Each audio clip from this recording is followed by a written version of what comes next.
Ассаламу алейкум, ардактуу кадырман кыргыз журтум. Эфирде кайрадан Prod Mix кеч каналы. Мен сиздер менен Асхат Айсаракунов жана менин операторум Адилет Мухтаров.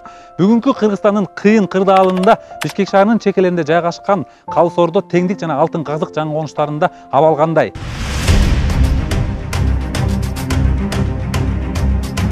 Şu Musul'un tütünü var, akçabız bolsa şu tütünge ulanmay biz dagı emege çıgat elek de şahar jaka çıkıp жашайт элек.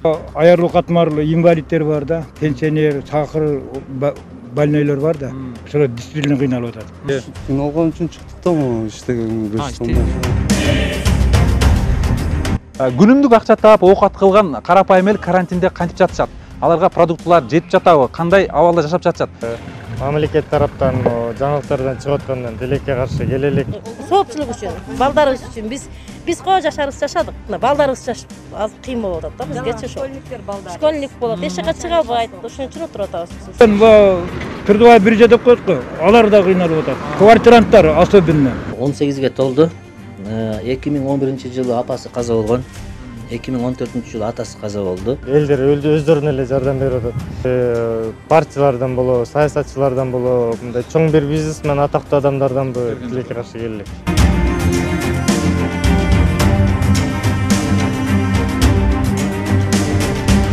Деген тилегиңерге жеткиле, өмүрүңөр узун болсун. Үй бүлөңөргө бакыт алай калай. Баарыбызга эле ден соолук, тынччылык болсун. Анда биздер ушул сыяктуу адамдардан үмүт кылып эле рахмат, Алла разы болсун.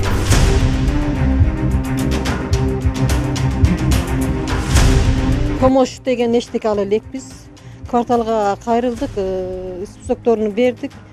Өткөрдүм дейт, бирок дайыны жок. Элдерге анан колдон келишинче өзүм майда чүйдө бергеним менен өзүмдө деле калбай калат экен.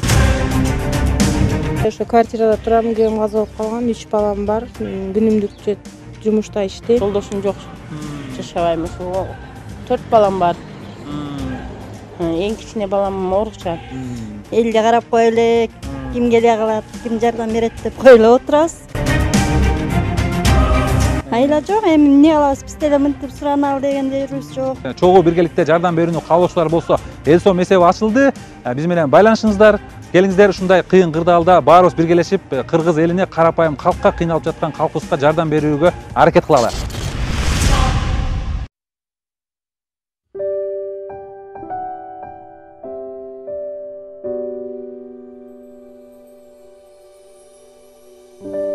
Бизде Калыс Ордодо өтө мындай жакырт жашаган адамдар көп. Өтө мындай жана бүт эле стройкада иштеген, швейный цехте иштеген адамдар бардыгы, өкмөттүн ишинде иштеген адамдар аз. Ошон үчүн Калыс Ордодо көп да муктаждарчы мындайлар. Азыр шаардын ичиндеги жардам кылып атышат, шаардын ичинде жардам кылып атышат. Биздин Калыс Ордо мына чет жактарга келелек жардамдар. Мисалы үчүн Арчебешик муктаж эмес көбү. Биз жак көп муктаж да. Эгерде бизде жетишип жашаган болсок, биз деле биякта жашабайт элек. Бирок Кудайыма миң марта шүгүр, ушул үйдө жашап, ушундай эме кылып атабыз, жакшы күндөр көрүп атабыз. Анан эми ушу Мусулдун түтүнү бар, акчабыз болсо ушу түтүнгө уланбай біз дагы эмеге чыгат элек да шаар жака чыгып жашайт элек. Ошондо анан мына жерде дагы көп эле айласыздан жашагандар, көп ошо квартиранттар дагы бар. Көп бияка үй салган, анан квартирага киргизип койгондор бар, ушундайлар. Анан жакырт жашаган абдан эле көп бияктачы. Эми жанагы ачык айтканда уялып көп айтпайт. Мен мындай деп. Ошо берде күнүмдүк эле тамакка чыккандар, анан мына жерде кольцойго, поляга чыккандар көбүнчө жашайт ушул жерде. Анан азыраак да эмете иштеп, дордойдо иштеп эме кылгандар азыраак. 18-ге толду. 2011-жылы апасы каза болгон. 2014-жылы атасы каза болду. Ошондон бери мен жездеси болом. Ошондон бери ошо биздин колдо. Ушуга чейин эч бир эмеден деле муктаж болгон эмеспиз. Себеби дегенде өзүнүн бир пенсиясы бар, өкмөт чегерип берген пенсиясы бар, ошо памперске жетип турган.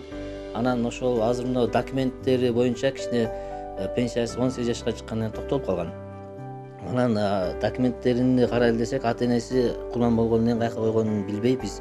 Таппай мына эми жакында токтогулга барып, турлап келип, эми бияктан кылайын десем, шартты көрүп атасыздар. Бияктан болбой калды. Азыр ушул айла жоктон ДЦП, рожденный ДЦП. То есть биринчи группа ДЦП. Ошол анан эми ушундайга бизге ошол главный эле мына ушул эмелерде ошо памперс эле да. Ушу балага мына памперс, анан жана мыламойши булардыкы жуулуп туруш керек, таза эме болуш керек, ушундай да. Гигиенический эмелер таза болуп туруш керек ушулар. Канча киши жашайсыздар жакпашыңыз? Өзүм 4 балам бар. 4-8 адам жашайбыз. 8 адам жашайбыз. Өзүм стройкада иштейм. Стройкада иштеп келем. Уже мен стройкада деле токтоду, стройка делечи. Азыр бизди стройканы каржылап аткандар, мына базарга чыгып аткандар, Россияга барып келип аткандар болчу. Эми азыр бизде эч жака чыга албай отурабыз. Анан мен эми өкмөткө деле док кылбайм. Эчтеке эме кыла албайсың. Бардык дүйнө жүзүндө болуп аткандан өкмөткө эчтеке деп док кылыштын эмеси жок. Бардыгыбыз Кудай деп Кудайдан тилеп отурабыз. Анан эми ушундай силерге окшогондорго да чоң рахмат. Ушинтип келип, изденип, Кудайдын ыраазычылыгы үчүн ушундай балдарга жардам берип жатканыңыздарга чоң рахмат. Силерге дагы Алла ыраазы болсун. Анан ошо силердин убактыңардан пайдаланып, ушу рахмат сиздерге. Бул ДЦП бала ушундай жатып өрип, мына тарамыштары, буттары ушинтип түйүлүп эме болуп калган да. Анан ошого дагы бир врачтарга биз алып бара албайбыз. Врачка бара албайт, сүйлөй албайт. Барганда врачтарды көргөндөн көөпчүлүктүн арасында коркуп ыйлайт да. Анан ошого кичине бир мындай врачтар жактан да Канча жашка чыгып калды азыр? 18ге чыкты. 18 жылдан бери. 18 жылдан бери сиз карап аткансызбы? Жок, мен 2011-ден баштап. 9 жыл болуп калды. Аденес каза болгондон бери биз карап турабыз. Сиздер жубайыңыздар экөөңүздөр карайсыздар да? Ооба, ошо жубайым. Өзүңүздөр 4 балаңыздар бар, ошо. Өзүм 4 балам бар. Буюрса келинчегим да көз жарат. Ошо.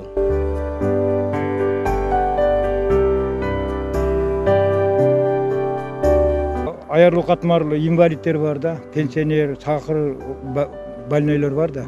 Ошолор действительно кыйналып атат. Ал эмес азыр чоңдор эмелер деле эч жака чыга албай, алар деле кыйналып атат. А булардыкы өтө кыйын. Булардыкы Сиздер теңдикте ошондойлор көп эле болуп атат? көп. Көп э? Теңдик жаңы ошондой. Ооба, бирок эме күн помощь бере элек. Сиздер өзүңүздөр кантип атасыздар? Сиз өзүңүз кимдер менен турасыз? Мен аялым 5 неберем бар.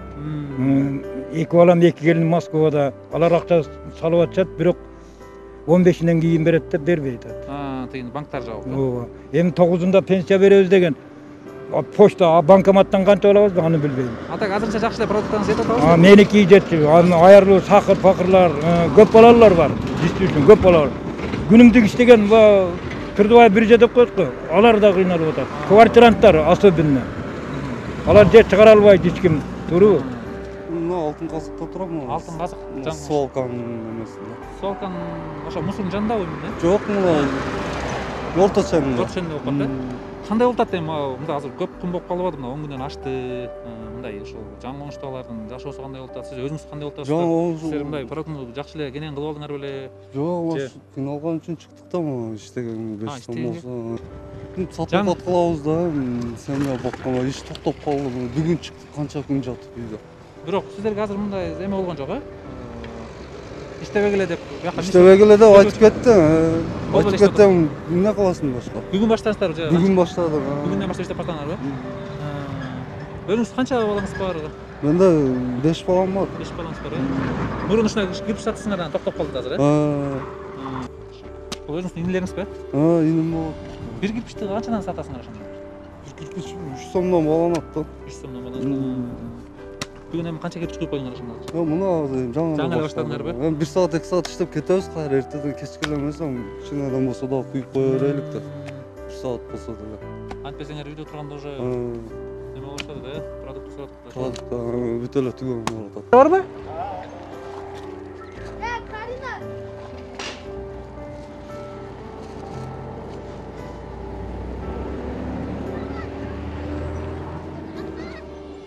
Саламатсыздарбы? Кандай турасыздар, жакшысыздарбы? Жакшы. Кантип атасыздар? Кыйын абалда кыйналган жоксуздарбы? Мынауну сиздерге алып келдик эле, кичине жардам кылып. Үйдө чото байкасак майып бала да бар. Инвалид балаңыз да бар окшойт. Мынауну алып коюңуздар, э? Аз болсо көптөгө өтүп коюңуздар. Атым Чынара. Ушул жерде Алтын Казыкта квартирада турамын. Бияк квартира ошо. Бул жерде квартирада жашайм. Квартира. Канча төлөп элесиздер? 2000 төлөйм квартирага. Азыр жолдошум жок. Жашабайм. 4 балам бар. Эң кичине балам оорукчан. Анан азыр убактылуу жумуш, карантинге жумушта иштебейм. Үйдө отурабыз. А так эмне иш кылып атасыз? Өзүм мына немеде теплицаларда, мына круговойдо жумуш болсо ошол жерде. Анан кышындасында идиш жууп, эме кылып иштейбиз. Эме номериңизди айтып койсоңуз? 706 200 179. 79, Сиздерге дагы рахмат, чоң рахмат ушунча эме кылып келгениңиздерге. Бизге ушунчалык неме кылсаңыз силерди дагы Кудай колдосун. Эми ошо чыдап туруңуздар, эми Кудайым буйрса ошо кыргыз эли бул абалдан да чыгып кетербиз. Эми азыр баягы көпчүлүк эл кыйналып турат. Кыргыз элин Кудай сактап, ошо оорудан жакшы чыгып кетели.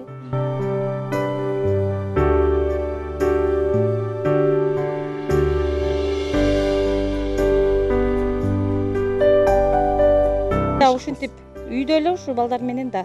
Анан жолдошум иштеп атат охранада, бирок айлыктарын бербейт да. Күндө кечинде постко кетет. Бирок акча жок, азыр эч жактан акча которулбай атат деп акча бербей эле атат да. Постто иштейби. Постто анан азыр кетет кечиндечи. Анан ошо мен үйдө балдарым менен кетишке же булар барды жокту түшүнбөйт экен да. Үйдө биздин эле жумушубуз, жолдошум Дордойдо иштечү, Тачкада. Анда эле жумуш токтоп калды. Азыр ошо үйдө эле биз баарыбыз бала чака менен. Элге карап кой элек, ким келе калат, ким жардам берет деп кой эле отурабыз.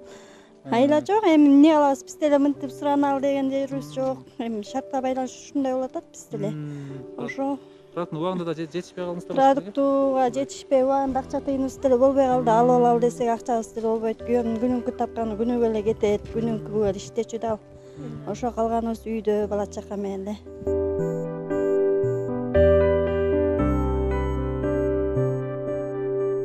Абал кандай болуп атат? Мына карантиндин башталган уже 10 күндөн ашты, 15 күн болуп атат уже. Элдин абалы кандай, жалпы элге жардамга муктаж болуп атабы? Бүгүнкү күндө ушул убакка чейин кимдер жардам берип атат же жардам такыр келе элекпи? Именно ушул продукты боюнча элдердин ачка калбоосун камсыздап атабы бирөөлөр? Ушул жөнүндө да. Теңдикте карантин киргенден бери жардамдар болсо мамлекет тараптан жаңылыктардан чыгып аткандан тилекке каршы келе элек, бирок эртеңден баштап айыл өкмөт тараптан унум келет. Буга күнгө чейин элдерге болсо жардам бергенде бул элдер өздөрүнө эле жардам берип атат. Бишкектен келип атат, мындай уюмдар келип атат. Жаштар, теңдиктин жаштары көбүнчө. Кошуна айылыбызда жаштар келип, ошолор баштап берген биринчилерден болчу, мисал болчу. Ушунку күндө болсо азыр дагы күтүп атабыз. Кандайдыр партиялардан же бир депутаттардын атынан жардамдар келдиби? Тилекке каршы бүгүнкү күндөн баштап партиялардан болобу, саясатчылардан болобу, мындай чоң бир бизнесмен, атактуу адамдарданбы тилекке каршы келе элек. Баягы шайлоо убагындагыдай болуп келишип, мындай жардамдарды беришип, андай болгон жок, Жок, андай болгон жок. Жок, боло элек андай, жок. Могу карантин башталгандан баштап эмне кылабыз? Канча түтүн жашайт билбейсиз теңдикте айылында? Теңдикте 400 түтүн бар. 1,5 миң адам жашайбыз. Ичинен болсо азыркы аябай эле муктаж болуп турганын ушул күнгүгө азыр 150гө жакын үй бүлө кайрылган мага. Ушунун ичинен азыр 20 эң мындай муктаж болуп тургандардан. Ушунун ичинен бүгүнкү күнгө 25 бүгүнкү азыр жардам келсе, бүгүнкү жардам менен 25 үй бүлө камсыз болот. Жардамгачы, гум помощь. Бул баягы эле элдердин атынан 30% уюмдардын атынан да. Вот. Калгандары азыр мындайча айтканда очередте турат да. Күтүп атат. Аябай эметип атабыз.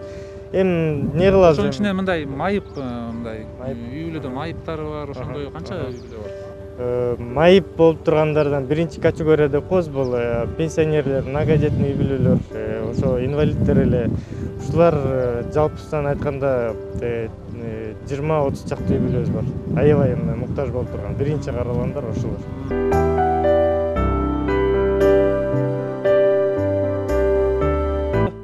Жакшы турасыздарбы?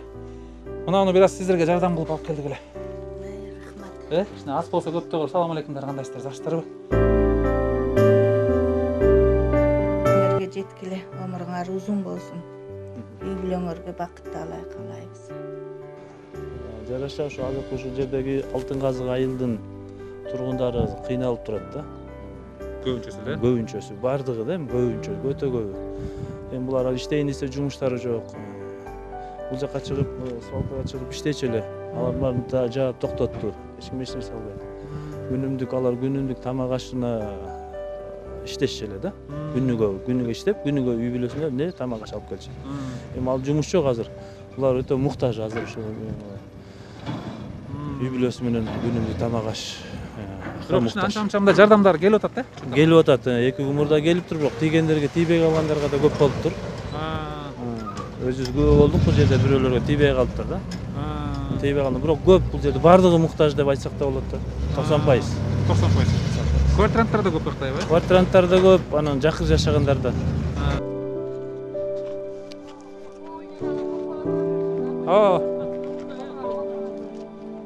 Буякпы?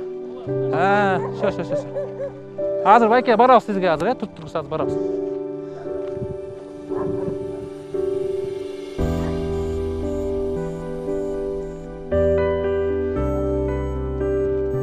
Саламатсыздарбы? Мынайсыздар, жакшысыздарбы? Кандай турасыздар? Жакшы элесиздерби? Мына кичине аз болсо көптөө көрүп, сиздерге кичине бир аз жардам. Эми азыр кырдаал кыйын болуп атат. Өкөдө кичине эмет туруңуздар, Көп балалуу дейт сиздерди. Квартиранттарсызбы же кандай? Квартирада турасыздарбы? Ömrüңөргө Аллам барака берсин, иштериңерге ийгилик кылабыз.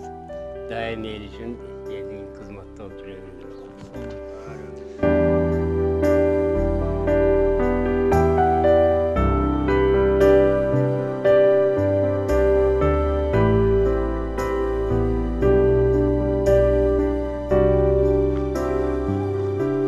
Саламатсыздарбы? Кандайсыздар, жакшысыздарбы? Жакшы турасыздарбы? Мына газ болсо көптөө азынча алып туруңуздар эми, Ушуга эле тобо кылып, ушуга шүгүр кылып атабыз. Балдарыңыз. Ал берип коюм аке. Канча жаштасың, я? Канча жаштасың? 6 жашта садикте отурсузда. Канча балаңыз бар? Балдарыңыз көп балалуу экенсиз? Бул сиңдим менен үчөөм 3 балам бар. 6 бала жашайт турасыздар, 6 бала менен? Ооба, ушундай жашайбыз. Жолдошумуз стройка менен. Азыр токтоп калды. Токтоп калды. Өзүм балдарым үйдө эле, өзүм деле ден соолугум начар эле. Аны биздер ушул сыяктуу адамдардан үмүт кылып эле рахмат, Алла ыраазы болсун. Мындай айыл өкмөт тарабынан, мындай өкмөт тарабынан да келип атабы жардамдар? Келген жок. Биз өчө бир аз ушундай сыяк пакет алып келгенден эле тизмелеп берип атабыз деп эле кетип калып атышты да. Тизмеде жок. Биз беле бакыштар, бизде эмне эле балдар жүгүрөт ушинтип эле. Аны токтотобуз, тизмеге жок экен, тизмеге болсо беребиз. Болбосо жок деди. Айыл өкмөтүнө чалдым мен, өзүм лично чалдым. Биз ушинтип чыгабыз, чыксак тизмеге жок деле кетип калып атат десем, бизде акимиятка бергенбиз каттоо кылып. Ошолордон кандай машинасына батышын чаап келип атат, эми шүгүр кылып отуруп турула дейт. Эми шүгүргө отурганда баягы кекиртекти бууп кое албайт экенсиң да. Я башка нерсени жамап коюп, жаскап коюп, окат коюп экенсиң, балдардын кекиртегине кыла албайт экенсиң да. Ушинтип эле сиздер сыяктуу адамдардан үмүт кылып отурабыз. 6 бала менен отурган. Ооба, ушинтип эле 6 бала менен ушуну. Номериңизди айтып койбойсузбу же, анан дагы каалоочулар болсо, балким азыр да жардам берем деген адамдар көп болуп атат. Ошолор сиздерге келип жардам беришсин, чыныгы муктаж болуп аткан экенсиз. Ооба, рахмат. Телефон номеринизди айтып койсоңуз. 707 0707 26 72 88. Ушу жерде мен эле эмесмин, ушул айыл бүт эле ушундай эле сиздер сыяктуу адамдардан үмүт кылып эле ушу кыйынчылыктан чыгып кете эле атабыз. Бирибизге биз шугур кылып эле ушу 1 кам болобу, жарым кам болобу, ушундай помощтордон эле келсе ошого тобо кылып ниетибизди оңдоп, ушу баарыбыз эле кыргыз эли ушу жамандык нерседен жакшылап чыгып кетели деп эле турабыз. Ошо кечке айтып кеткен баарыбызга эле ден соолук, тынччылык болсун. Алтын Казык жаңы конушунда турабыз. Городской свалка жакта продуктага чыга албай кыйналып атабыз шаар ичинде. Пропуска деп булар бул жерден постторун текшерип өткөрбөй атышат, штраф салабыз деп атышат. Ошо продукт жагынан кичине кыйналып атабыз ачык айтканда. Өзүңүз эмне иш кыласыз? Өзүбүз деле ушул шаарда швейный деп отурбуз. Азыр баардык жер жабылды мына 1 айдан бери. Акча эме алып отурабыз. Анан ушундай күн жардам келип атат дегенден карап коебуз. Ошол. Анан 5 бала бар үйдө. Өзүм жалгыз иштейм. Келчегим менен. Анан азыр ошол күнүмдүк ошо продукттарга кичине кыйналып атабыз. анан неме кылып атабыз. Бергендерге чоң рахмат. Allah razı olsun ошол.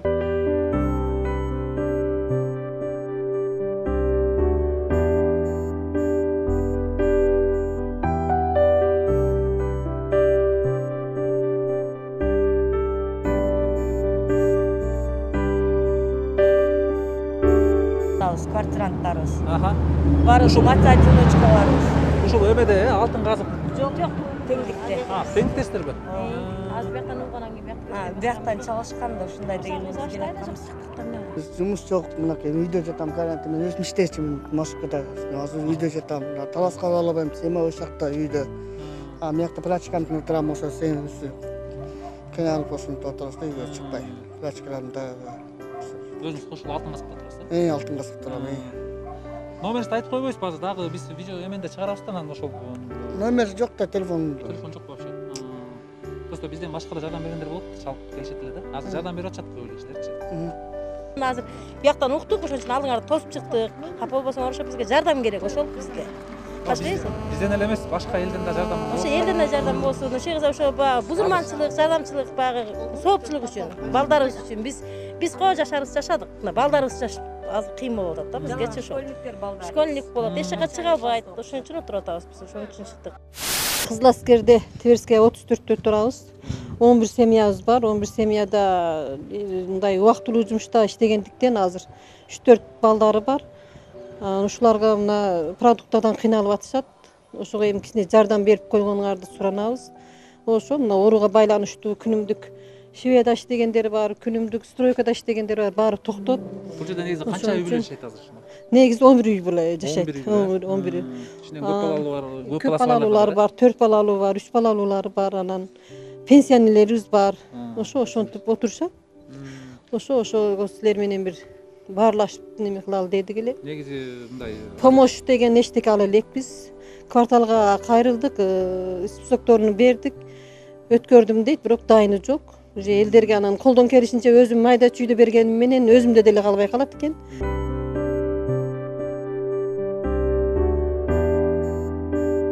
Мен деле ошо квартирада турам, күйөөм каза болуп калган, 3 балам бар. Күнүмдүк жумушта иштейм. Эмне жумушта иштейт элесиңиз? Мен өзүм швейный цехте иштейм. Азыр ошо жумуш жабылганына байланыштуу биз жашоо аябай кыйын болуп баратат.